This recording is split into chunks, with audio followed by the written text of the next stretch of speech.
Eckhart Tolle said, death is not the opposite of life.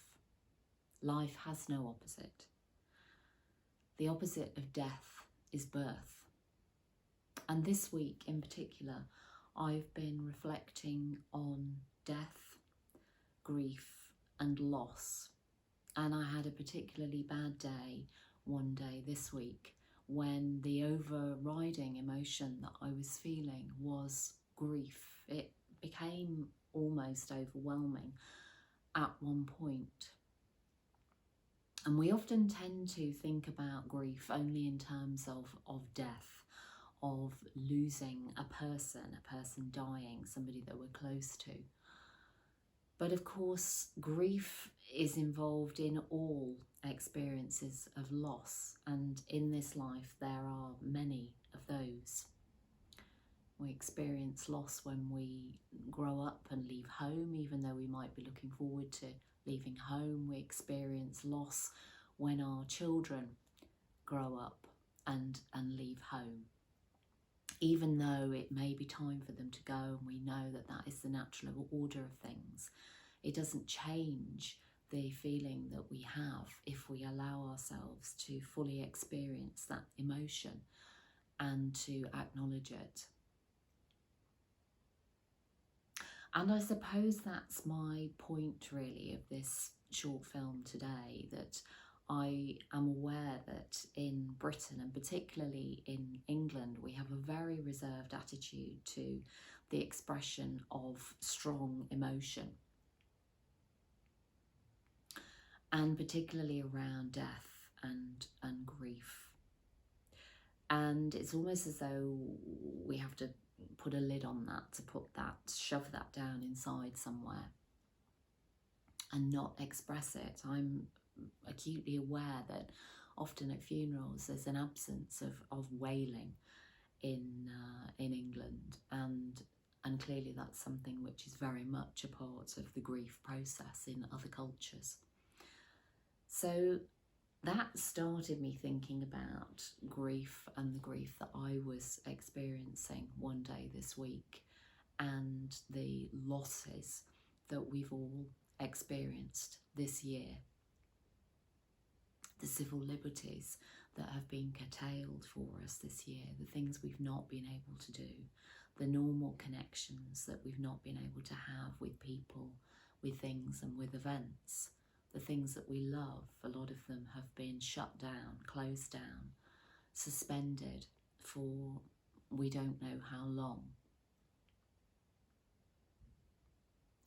And one of the things I was feeling this week was firstly disappointment, but then a real sense of loss and grief about things that I had thought I would be able to do this December and into the new year, which are now looking very unlikely, if not impossible.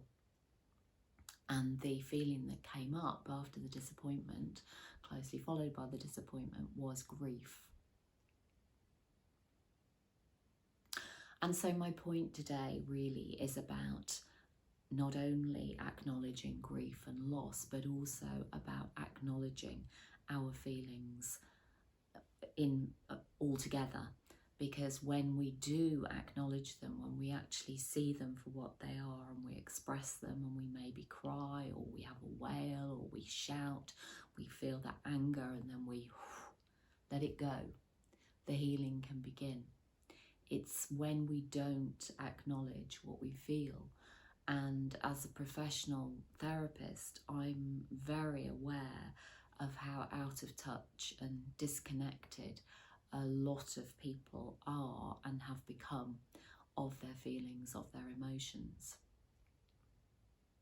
It's almost like anger at one end of the scale is something that in our society we almost accept the fact that people will get angry, they'll get aggressive, but there's nowhere on this spectrum for the other emotions, disappointment, sadness,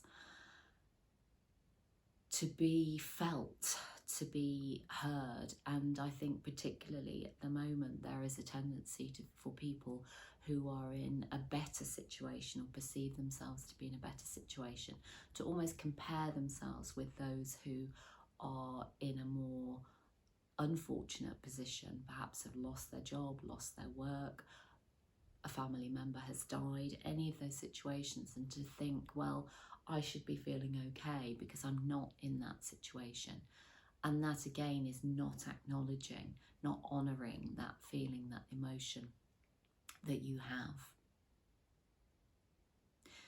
So to go back to the words of Eckhart Tolle, he said that the opposite of death is birth. And in fact, of course, with any death, with any loss, with any ending, there is always a new beginning. And I think for many of us, we haven't quite realised yet that this new beginning will be something very different to the old that we had.